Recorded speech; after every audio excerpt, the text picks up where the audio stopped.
Progress.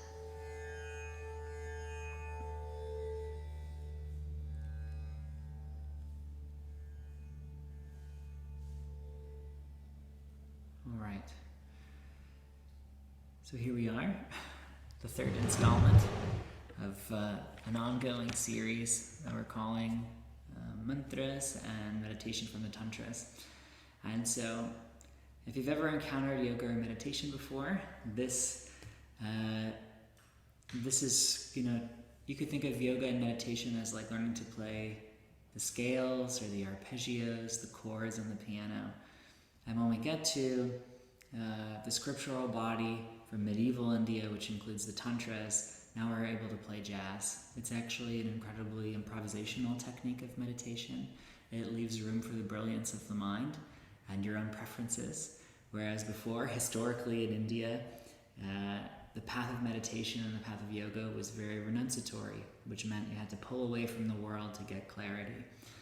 And the philosophical approach of this tradition, and the practices that we're going to explore and that we have been exploring in this class, they are world and life embracing.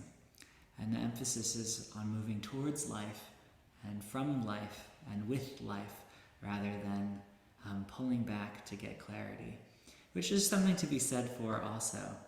Sometimes life is so fast and so loud. We need to step back, to retreat to the inner cave, to get clarity, to reestablish our innermost self and our sense of gravity. But here, we're approaching meditation playfully and experimentally. To do that, to break all the rules, you first have to know the rules, and then you can responsibly break them. And so what we do is when we get together, we often we chant a hymn that comes from the Tantras, from a scripture that's known as Rudra Yamala Tantra.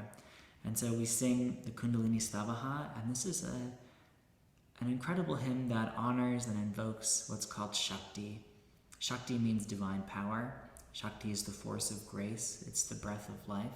It's what gives life ability and power and meaning when things have Shakti.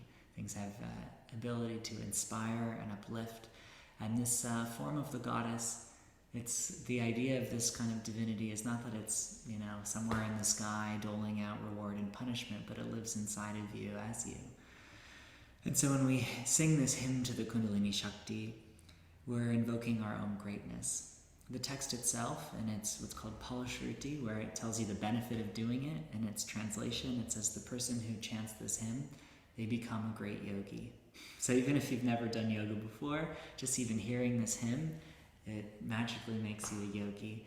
And it says that it's through the grace and the power of Shakti that even the gods become the gods. And it's their very life breath.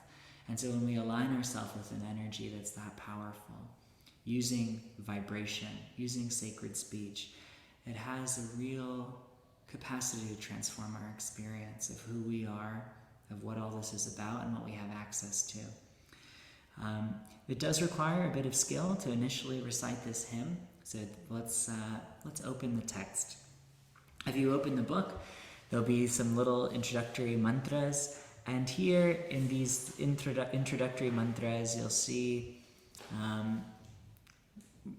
letters that have diacritical marks above them. And so when you open up the text, you'll see that there are S's with lines above them and below them. And so we read those as a sh sound. If an S never has a line above it or below it, it just makes a s sound. A C is always going to make a ch sound, and a K is always going to make a k sound.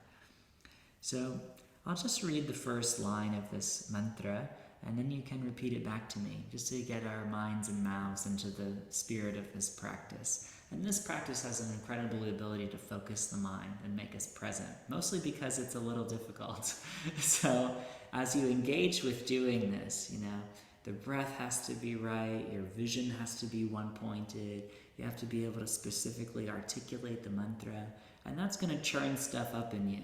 You're going to meet yourself and how you deal with failure, how you deal with success, how you deal with the whirlings of your own mind. And this is actually part of its purifying power. if you can approach this and just keep surrendering yourself back to the chant. So I'll read the first line.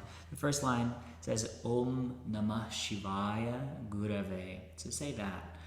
Om Namah Shivaya Gurave Sachidananda Murtaye Sachidananda Murtaye Nishprapanchaya Shantaya Nishprapanchaya Shantaya Niralambaya Tejase Niralambaya Tejase. And so this honors that force in the universe that is wisdom, that is peace, that is our very own heart known as Shiva. And it says, Om, salutations to Shiva. Shiva means auspicious, the auspicious Lord. It's an indwelling divine aspect of us, who is the true teacher, who assumes the form of Satchidananda, which means the bliss of being. Sat being reality or truth, Chit being consciousness, that we're the embodiment of ancient wisdom, and Ananda, which means bliss. And then Nishprapanchaya Shantaya, who's never absent and full of peace. Right? If you've heard Om Shanti Shanti before, same word, Shantaya. Niralambaya Tejase, independent in his existence, he is the vital essence of illumination. If you've ever met someone who's really inspired and they have a bit of a glow about them, or someone who's newly in love, they have tejas, they have this sense of luster. And so when we sing to this, we're singing to who we are at the deepest level, this auspiciousness, this wisdom, this blissful, radiant light. And then the other mantras, they invoke the grace of the tradition that we're a part of, and then into the hymn of the Kundalini Stavaha. So let's go ahead and chant these opening mantras, so then we can get into our meditation practice, which deals today with mantra, which is sacred sound formulas.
Shanti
refresh your sitting posture just so you can be a little more at ease. And for a moment, just close your eyes. And maybe for the first time today, notice the quality of your inner space. And so we have an inner world, and it holds thought, emotion, energy, and sensation. And just notice with curiosity, with compassion, what it feels like to be you in this body, in this room, at this time.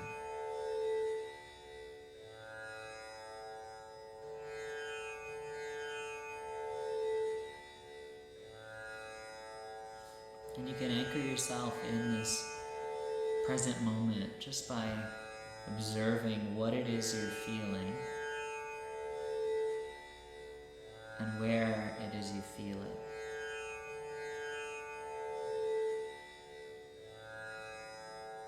And just bring your awareness there. Your awareness is a form of your love. And so when we pay attention to ourselves as we are, we accept ourselves as we are, we love ourselves, and this creates the possibility of a shift.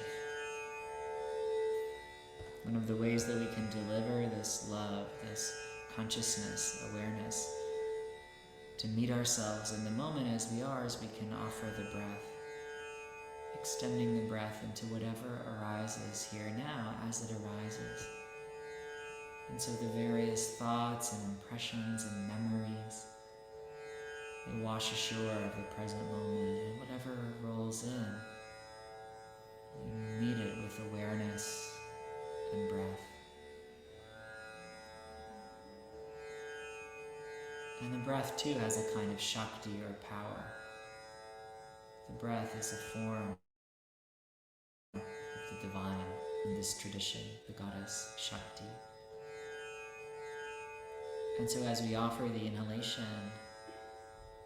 we cultivate a fine-tuned receptivity to what's going on here now, a kind of open-hearted curiosity. We can meet the moment. And every exhalation is a chance to shift excess or stagnant energy, to soften around hard edges, to let go of expectation, to make peace with what is, or just to abide in a sense of spaciousness. Your breath can do all that. If you're having trouble accessing the power of the breath, just make the breath a little more conscious. Just by breathing in a little bit deeper and breathing out a little bit longer.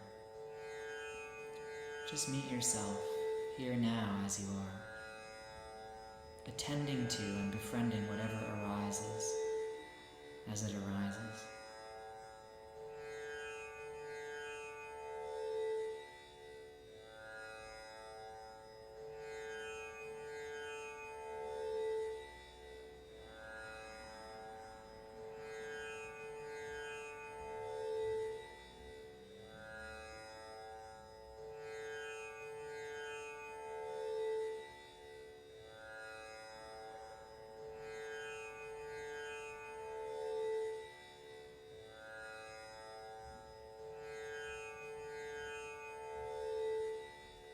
Take a big breath in, and take a long breath out. Breathing in deep,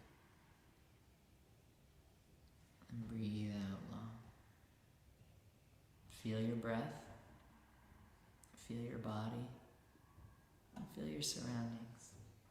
And when you're ready, just blink your eyes open and come back into the room.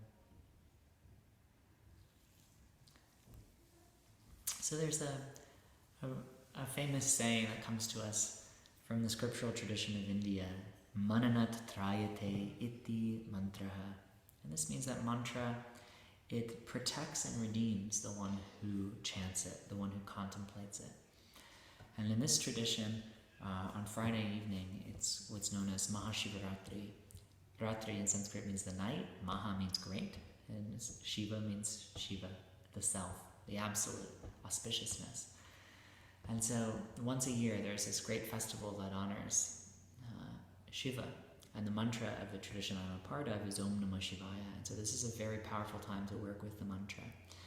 And why would we want to work with the mantra? Well, it deals with the mind, the thing that takes us out of presence, the thing that takes us out of our ability to experience our own greatness, our own creative capacity, our own power, our own beauty. It's the mind, you know.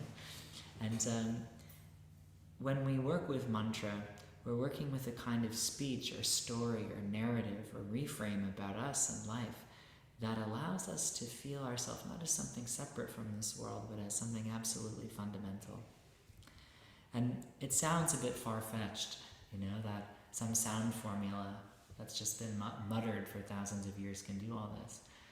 But the yogic tradition believes in what's called Matrika Shakti, the power of speech, and that there's power underneath letters. And the words that we string together, the words we think, the story we tell ourselves about our life, it dictates our experience of reality. And so to chant a mantra like Om Namah Shivaya is to affirm that what life is made of is auspiciousness. What life is made of is goodness, a kind of goodness that doesn't have an opposite. And in Kularnava Tantra, it says, Na Shivam Vidyate Kvachit. There's nothing that exists that is not Shiva. And so the mind, the ordinary mind, it categorizes things into good and bad, right and wrong, us and them, past and future, pleasure and pain. And so we're always dancing out of presence in some way. We're trying to get somewhere or avoid something, you know. But when we start to see sameness in everything, goodness in everything, it allows for a relaxation response. It allows for a curious open-heartedness that lets us receive the wisdom that's underneath even our most painful experiences. So to chant a mantra is a very mystical thing. It has great power. There's a great meditation master, my guru's Swami Muktananda, and he tells a story that talks about the power of speech. He writes, when letters and syllables come together, they form words. Both our spiritual life and our mundane life are possible only because of words. Without language, we could not carry out any of our activities. Each word we use has its own power and produces its own reaction. For example, when we go to a grocery store and ask for an apple, we're given an apple and not anything else. This is the power of just an ordinary word, what we could even call a mundane mantra. Just as a mundane word puts us in touch with the object that is its goal, a spiritual mantra can put us in touch with the highest goal of human life, which is the self. He uses capital S self to denote who we really are. And this tradition says what we really are is loving awareness, this kind of eternal energy. He goes on, such a mantra is no ordinary combination of letters and syllables, but a living force. The name of God is not different from God. An aphorism of this tradition, Kashmir Shaivism, says mantra maheshwara, which means that the mantra is the supreme. And so the mantra has been called the sound body of the divine. It is God in the form of sound. In the Bhagavad Gita, a famous spiritual text, Lord Krishna says, Yagyanam japa yagnosmi. Among rituals, I'm the ritual of mantra repetition. There's a chapter in this ancient text, the Bhagavad Gita, where Lord Krishna is revealing to his friend, his student, who he and what he really is, that he's, the divine. And he does this in a very poetic way of saying, of all the blanks, I'm the blank, and what he's saying is like, of all these kinds of things, I'm the best among all of those things. And so it's interesting. Yogic culture, Vedic culture was very obsessed with the yagya, this idea of worshipping fire. And here he says, of all of the rituals that can be performed, what I am is the ritual of repeating the mantra.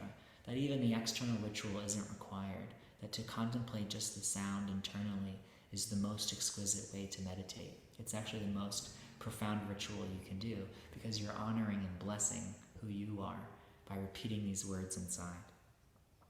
So he goes on, by this, he means that while other techniques are means of attaining him, mantra is his very being. That's why it's so easy to experience God and the self by repeating the mantra. Mantra repetition bears fruit very quickly, and the great saint Tukaram said, "With the name of God on your lips, the bliss of liberation is right in your hand." This is not surprising when we consider how quickly even ordinary words affect us. Once a saint was giving a lecture on the power of mantra, and he was saying, "Mantra has the power to take us to God." And as soon as he heard this, a skeptic in the audience stood up and shouted, "That's nonsense. How can repeating a word take us to God? If we keep repeating bread, bread, bread, will that manifest a loaf of bread?" The saint snapped, "Sit down, you bastard!" And the man began to tremble, and his face turned red. "How dare you speak to me like that?" he cried. "You call yourself a holy man, yet you go around insulting other people? What kind of a person are you?" "Sir, I'm very sorry if I offended you," the saint said. "But tell me, what are you feeling at this very moment?" "Can't you tell what I'm feeling?" the man shouted. "I'm outraged." "Oh, sir," said the saint, "I used just one abusive word, and it had such a powerful effect on you. When this is the case, why shouldn't the name of God have the power to change you?" Like an abusive word, the mantra has its own power. However, if we want to obtain the full fruit of the mantra, we have to repeat it with full awareness of its meaning. The poet Saint Tulsidas says everyone repeats the name of Rama, another name for the god in India, including cheats, thieves, and priests. But the way in which a great devotee repeats the name is entirely different, because the name redeemed them.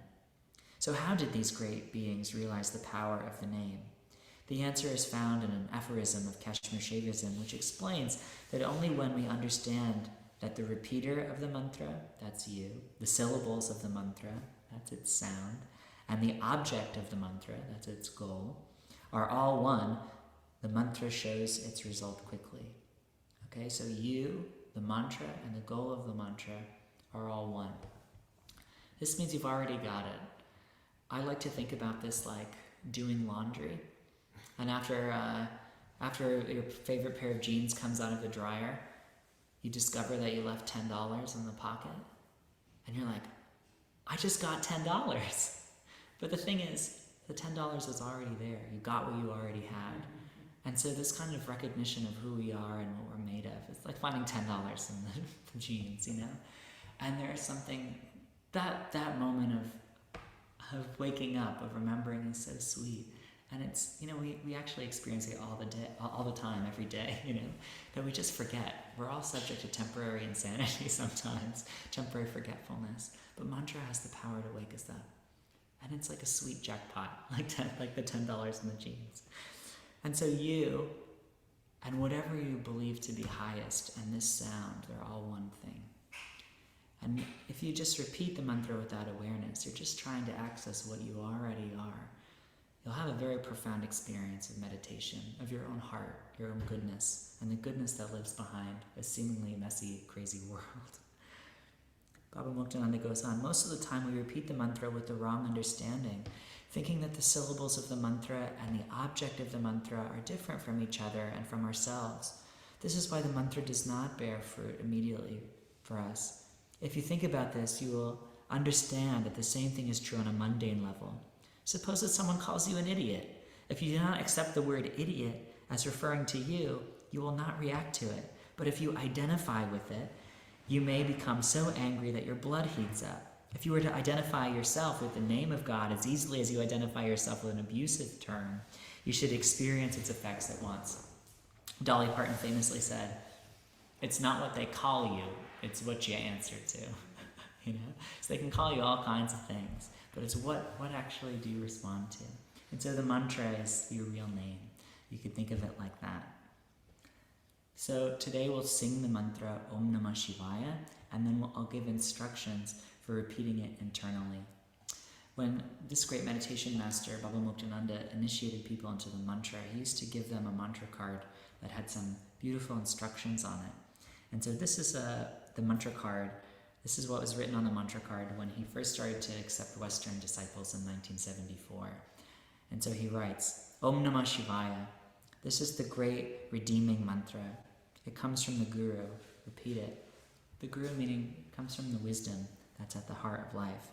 It means I bow to Shiva. And Shiva is neither Hindu nor Muslim, nor Buddhist nor Christian.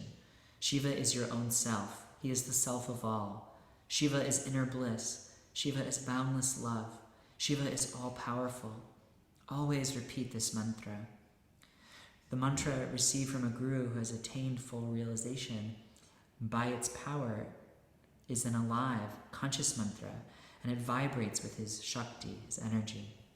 Such a mantra has the power to give you liberation by cutting through all the knots of your karma. Meaning the purpose of the mantra is to get rid of our tension, to unveil the light of the heart. He goes on, the guru is not an individual.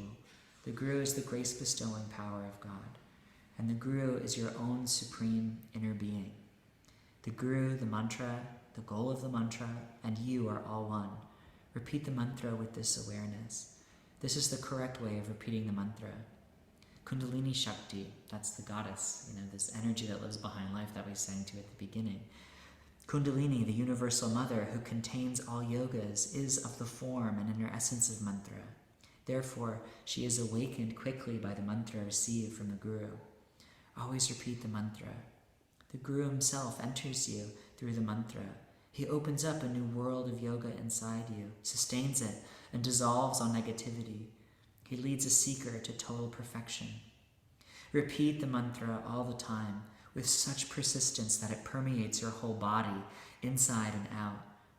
This mantra will help you in meditation. Through the mantra, the mind, which is always wandering, easily turns within towards the pure self, which is the only changeless thing in this ever-changing world. Om Namah Shivaya, Guru Om, and Soham, the mantra of the breath, all lead to the same place, the self.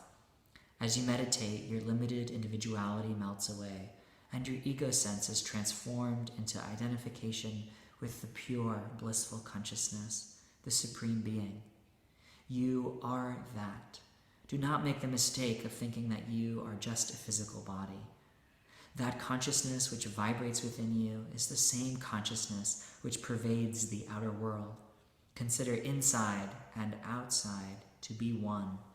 This is the truth expounded by the Siddhas, the perfected beings who revealed to us yoga. To know this is the highest attainment. Understand yourself, see yourself, seek yourself and find yourself. Hari, Shiva, Shakti, Allah, Jesus, Buddha, all dwell within you. Kneel to your own self. Honor and worship your own being. Meditate on your own self. God dwells within you as you. This is the teaching of the Guru, Swami Muktananda. It's a lot of great ideas, which we'll explore in meditation. But now we'll sing Om Namah Shivaya. And so when we sing Om Namah Shivaya, we're singing to the glory of being alive. We're singing to all that we are and all that we may become. When I first encountered this mantra, the way that I had heard it translated was salutations to that which I'm capable of becoming, which is such a beautiful idea. We don't know what greatness is inside of us, but we live through the things we have to live through, and through that process of bringing our wish to grow to life, it's revealed. And so we're affirming that wish to grow, and all the goodness that's inside of us when we sing Om Namah Shivaya, that what we are is made of this auspicious wisdom, this goodness. And so we'll sing Om Namah Shivaya for a few minutes, and then we'll meditate. And I'll give some instructions before we sit silently. We'll chant Om Namah Shivaya in a slow, melodic, meditative way, and when you get your mouth and mind around the sounds, you can begin to join in. But first, just repeat after me. Say Om. Om Namah Namah Shivaya Shivaya. Om Namah Shivaya. Om Namah Shivaya. Beautiful.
So let's prepare for the practice of meditation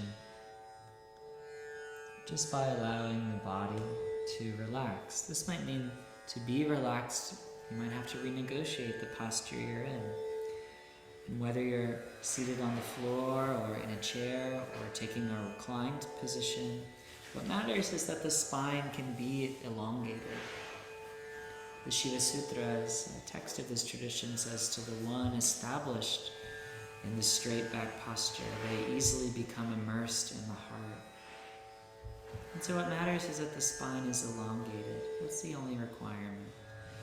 And you can take as much time to settle into the posture as you can. And I always like to think to myself, I'm doing this practice to take care of myself. So let yourself off the hook. Do whatever it is you need to do to be comfortable, to be at ease. Something wonderful is on offer through this practice of repeating the mantra internally by doing meditation. And so we've spent all of this time chanting the mantra, creating an environment where meditation can come easily. And so you can just begin to kind of drink in and savor the energy of the atmosphere through the breath. Just breathing in a little bit deeper, and breathing out a little bit longer. Breathe in deep, and breathe out long. Keep working with the breath in this way. Let the breath be slow and deep. Feel how the body can begin to relax, and the grip of the mind can begin to soften. Baba Muktananda always called Om Namah Shivaya the great redeeming mantra. And so it doesn't matter what's happened, what you've done or haven't done, your history, your hopes and dreams for the future, your anxieties about what will happen. None of that matters. When we become established in the heart, which is the point of the mantra, our greatness, our divinity, our beauty, our power stands revealed. And that's accessible, but only when we're here now. To aid us in becoming established in the heart and presence, we can start to link the mantra with the breath. And so you can repeat silently to yourself, Om Namah Shivaya, as you breathe in, and Om Namah Shivaya as you breathe out. Om Namah Shivaya, breathing in. Om Namah Shivaya, breathing out. And as you start to link the mantra Om Namah Shivaya to the breath, don't be concerned with whether the breath is deep or shallow any longer. Just let the mantra ride on the wave of the breath as it comes in and as it goes out. And this way we carry the energy of the mantra to our whole body, our mind, our energy. We become suffused with the greatness, the power of the mantra. And so the mantra, it has great healing power. It can recharge the tired mind. It reveals the divine spark within us.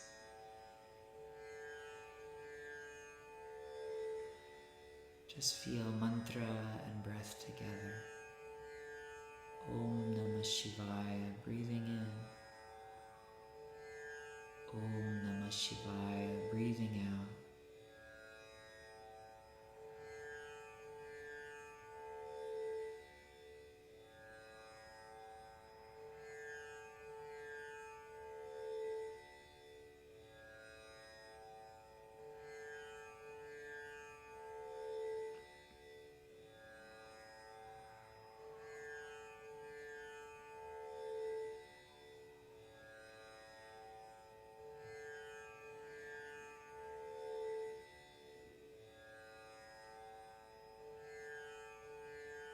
And after some time, just go on repeating the mantra Om Namah Shivaya internally at a rhythm, a pace that's comfortable for you. It may sound something like this: Om Namah Shivaya, Om Namah Shivaya, Om Namah Shivaya, Om Namah Shivaya.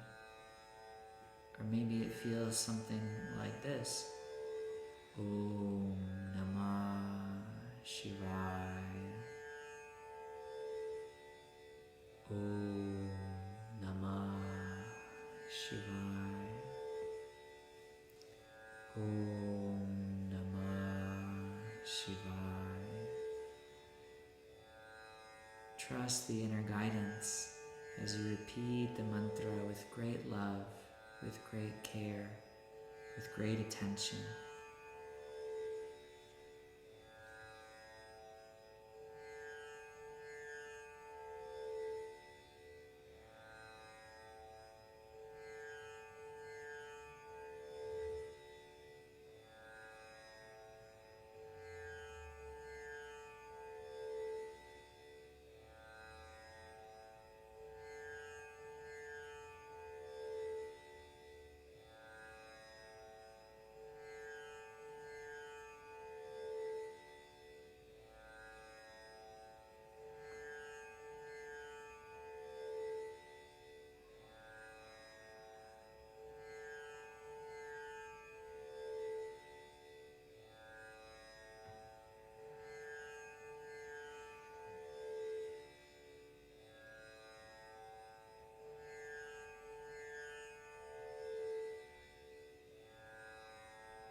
A great text, the Shiva Sutras, says Mahahridanu Sandaran Mantra Virya Nubhavaha. By awareness of the great ocean, the potency of mantra is realized.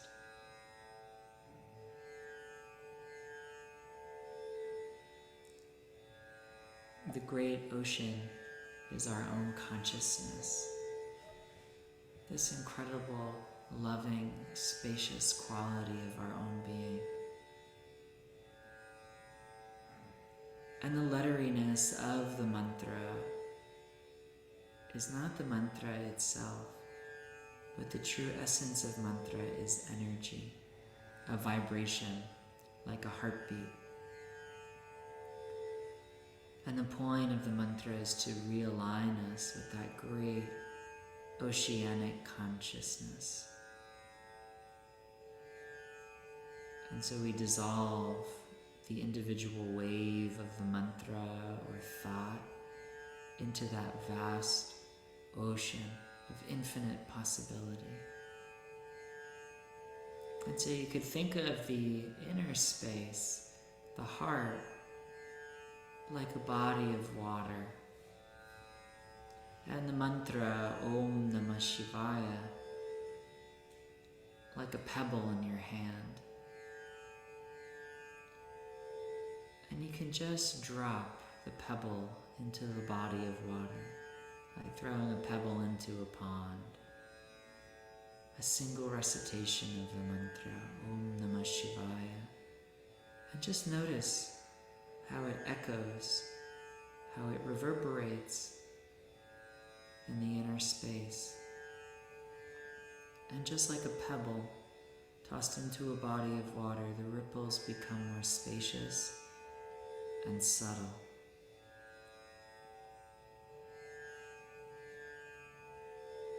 Be with the echo of the mantra until you can no longer sense it. And then simply toss another pebble into the pond. Toss a single repetition, a heartfelt repetition of the mantra Om Namah Shivaya in the inner space. And let the mantra open you up, feeling yourself as the mantra, recognizing the goodness, divine aspect that you're affirming with each recitation.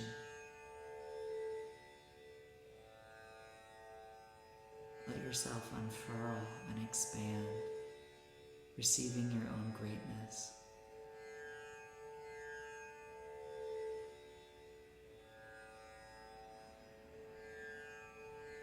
Keep bringing the mantra Om Namah Shivaya back to that great inner space. Eventually the mantra will merge with the deep silence of the self. Consciousness expands, and we can feel ourselves as that vast, loving presence. And you can just rest in the spaciousness of that divine, expanded awareness. Om Namah Shivaya.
begin to expand as you breathe in deep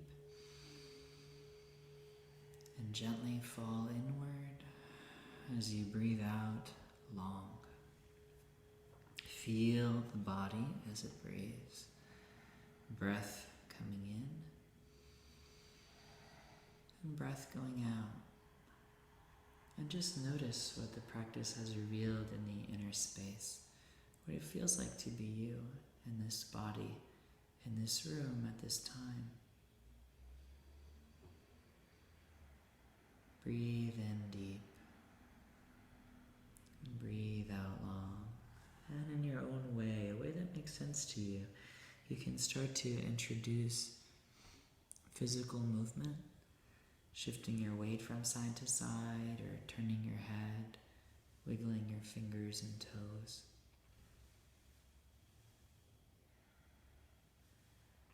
Eventually blinking your eyes open as you come back into the room.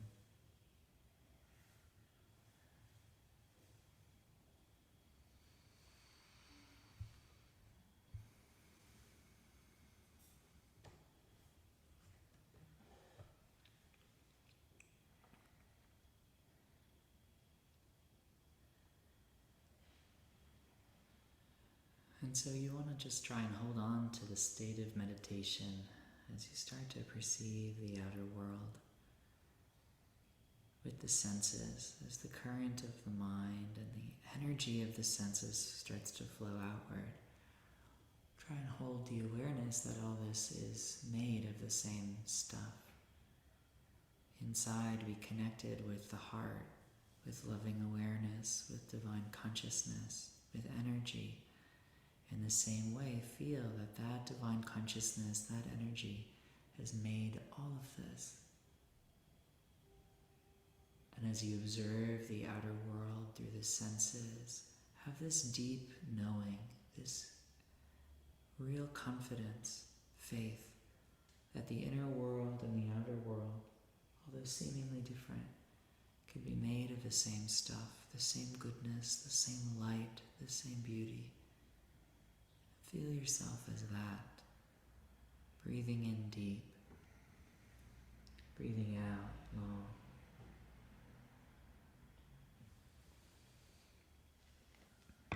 So we have just a couple of moments left. Does anyone have any questions or anything they'd like to share about working with the mantra, Om Namah Shivaya, or about the way we used it today? Or the words of Baba Muktananda? Questions about anything, or shares or reflections? Yes, Mahashakti. What do you got?